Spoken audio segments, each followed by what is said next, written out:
Hello friends, welcome to cine Guruji channel. और आज मैं आपके लिए 2015 में आई Tom Cruise and Rebecca Ferguson starrer एक Hollywood movie Mission Impossible Rogue Nation का बिहाइंड द सीन्स वीडियो लेकर के आया हूँ। क्रिस्टोफर मैक्वेरी जी के डायरेक्शन में बनी इस मूवी का बजट था $150 मिलियन का। वहीं इसका बॉक्स ऑफिस कलेक्शन हुआ था $688.9 मिलियन का और इसकी अब तक की IMDb रेटिंग है 7.4 आउट ऑफ 10।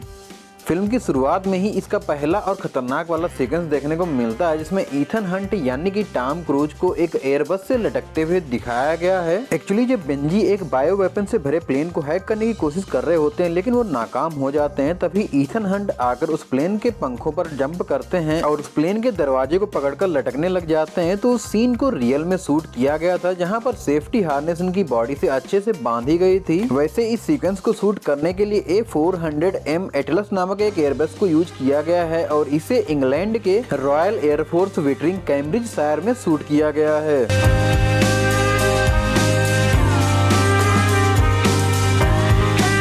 यहाँ पर आप देख सकते हैं बॉडी हार्नेस को इनकी बॉडी पर काफी अच्छे से बांधा गया था। इवन शूटिंग के टाइम पर जो कोर टीम थी वो भी उसी एयरबस में बैठी थी। साथ ही टीम पूरी तरह से इमरजेंसी सिचुएशंस के लिए भी रेडी थी। अगर किसी भी तरह की कोई समस्या होती तो टॉम क्रूज को केवल ब्रेक बोलना था और इनको प्लेन के अंदर ले लिया जाता था। वैसे एक बात मैं आपको बता दूं, इस सीक्वेंस को शूट करने के लिए अथॉरिटीज की तरफ से इनको 48 घंटे का टाइम दिया गया था, जिसमें इन्होंने टोटल 8 टेक्स लिए थे, यानी कि प्लेन को 8 बार टेक ऑफ करके लैंड कराया गया था और इसको लगभग 5000 फीट की हाइट तक उड़ाया गया था। वैसे प्लेन के फ्लाई करते समय फैन की वजह से विंड फ्लो पीछे की तरफ बहुत ही तेज होता है और इस फ्लो से आने वाले धूल कणों का इम्पैक्ट काफी ज्यादा होता है, जिससे इनकी आंखों को बचाने के लिए प्रोटेक्टिंग लेंस लगाए गए थे। साथ ही एक बात और, जब प्लेन फ्लाई करते हैं तो उसके इंजन काफी ज्यादा हीट प्रोड्यूस करते हैं और कभी कभी बर्निंग स्ट्राइक्स भी होती हैं। तो बर्निंग स्ट्राइक्स कतई खतरनाक वाला डैमेज करती हैं। यहाँ पर आप ये देख भी सकते हो, तो इससे आप समझ सकते हो ये सीक्वेंस कितना ज्यादा रिस्की था और इसे किसी स्टंट डबल ने नहीं बल्कि खुद टॉम क्रूज ने ही परफॉर्म किया है। वैसे मिशन इम्पॉसिबल फॉलआउट में भी एक प्लेन से जंप करने वाला सीन है और एक हेलीकॉप्टर से लटकती रोप को पकड़कर ऊपर चढ़ने वाला सीन है। तो वो सीक्वेंस भी बहुत ही खतरनाक है और उन्हें भी टॉम क्रूज जी ने परफॉर्म किया है। अगर आप वो वीडियो देखना चाहते हो, वह वीडियो मैं अपने चैनल पर पहले ही अपलोड कर चुका हूँ और इन स्क्रीन में भी लगा दूंगा, तो वहाँ से आप आराम से देख सकते हो।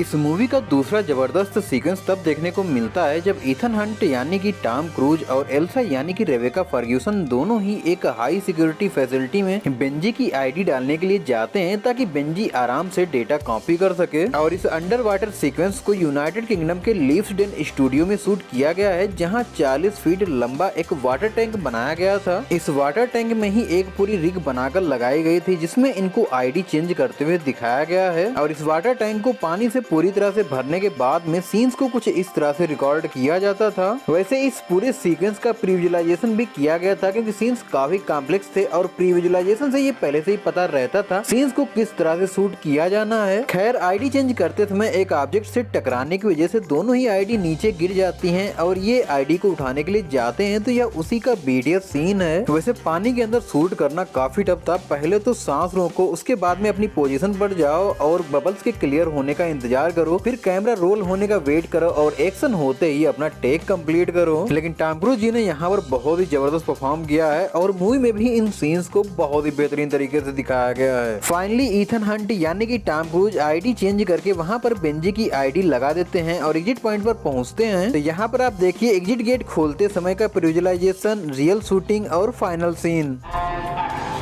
खैर, एग्जिट गेट खोलते समय ऑक्सीजन खत्म होने की वजह से जब ईथन हंट अनकॉन्शियस हो जाते हैं, तभी एल्सा यानी कि रेबेका फर्ग्यूसन पानी में जंप करती हैं ईथन हंट को बचाने के लिए। वैसे अंडर वाटर शूटिंग के बारे में इनका कुल यही कहना था कि अगर टॉम कर सकते हैं तो हम भी कर सकते हैं। When Tom does something, I can do it. That's my motivation. खैर, एल्सा ईथन हंट को बचाकर पानी के बाहर ले आती हैं और आपने देखा इस सीक्वेंस को किस तरह से शूट किया गया है। वैसे इस सीक्वेंस की शूटिंग के टाइम पर दोनों ही लोगों को लंबे समय तक सांस रोककर रखना पड़ता था, जिसके लिए फ्री डाइविंग एक्सपर्ट क्रिक क्रैक जी ने इनको ट्रेनिंग दी थी। और विकिपीडिया की माने तो ट्रेनिंग के बाद टॉम क्रूज 6 मिनट तक सांस रोकने में सफल हुए थे। जब एल्सा बेंजी से ड्राइव लेकर भाग निकलती है, तब बेंजी और ईथन दोनों ही एल्सा का पीछा करते हैं। तभी एक जबरदस्त चेजिंग चेजिंग सीक्वेंस देखने को मिलता है। इसी सीक्वेंस में ईथन को सीढ़ियों पर अपनी BMW चलाते हुए दिखाया गया है। हालांकि शूटिंग के टाइम पर यहाँ पर रैंप लगाया गया था, जिसे डिजिटली रिमूव करके मूवी में यहाँ पर सीढ़ियाँ दिखाई गई हैं। यह BTS सीन उस समय का है जब बेंजी और ईथन दोनों ही अपनी कार लेकर एक गली से बाहर निकलते हैं एंड इनकी मुलाकात होती है लूथर और ब्रेंड से, जो इनकी मदद करने के लिए इन्हें ढूंढते हुए कासाब्लांका मोरक्को पहुंचे थे। वैसे इस चेजिंग सीक्वेंस के लिए BMW की M3 कार के साथ साथ कई सारी BMW की S1000 RR बाइक्स को यूज किया गया था और मूवी में एल्सा का पीछा करते समय इनको खतरनाक तरीके से ड्रिफ्ट मारते हुए दिखाया गया है। तो उन सीन्स को कुछ इस तरह से रिकॉर्ड किया गया था।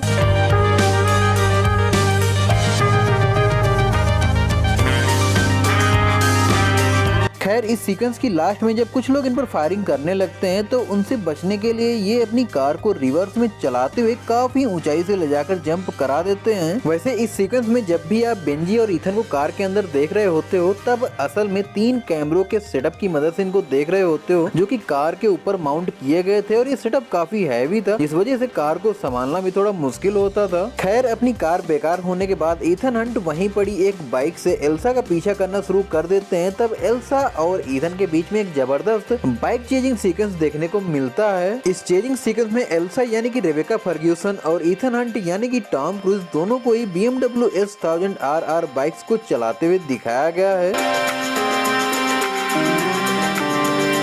और इस सीक्वेंस को मोरक्को के रबात शहर में मराकस हाईवे पर शूट किया गया है, जहां पर शूटिंग के लिए हाईवे को 14 दिन तक बंद रखा गया था।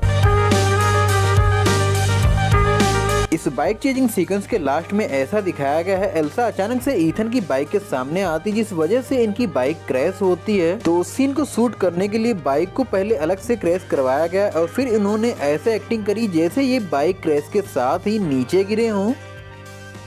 खैर ईथन की बाइक क्रैश होने के बाद एल्सा अपनी बाइक पर बैठकर इनकी आंखों के सामने से निकल जाती है और ये बस उसे देखते ही रह जाते हैं। वैसे इस पूरे सीक्वेंस के लिए टॉम क्रूज ने पहले से ही कार ड्रिफ्टिंग और बाइक रेसिंग के लिए काफी तगड़ी प्रैक्टिस करी थी। यह BTS सीन उस समय का है जब ईथन, बेंजी, लूथर और ब्रेंड चारों ही मिलकर के एल्सा को ढूंढ लेते हैं और उसे मिलने जाते हैं, लेकिन यहीं पर सोलोमन लेन के लोग बेंजी को किडनैप कर लेते हैं। मूवी की लास्ट में बेंजी की बॉडी पर एक बॉम्ब देखने को मिलता है, जिसे ईथन खुद को सौंपने के बदले लेन से डीएक्टिवेट करवाता है और खुद भी वहां से एल्सा के साथ में बच निकलता है। फिर लेन को उसी तरह से गैस के चैम्बर में बंद करता है जैसे सोलोमन लेन ने ईथन को मूवी की शुरुआत में बंद किया था। आई होप आपको मिशन इम्पॉसिबल रॉक नेशन का यह बिहाइंड द सीन्स वीडियो पसंद आया होगा। अगर वीडियो पसंद आया हो तो लाइक जरूर से कर देना। अगर कुछ भी बताना चाहते हो तो कमेंट बॉक्स में बताओ। और हाँ, अगर आपने अभी तक हमारे चैनल को सब्सक्राइब नहीं किया है तो सब्सक्राइब करके बेल आइकन पर ऑल भी कर लो। हम मिलेंगे आपको नेक्स्ट वीडियो के साथ में, तब तक के लिए थैंक्स फॉर वॉचिंग।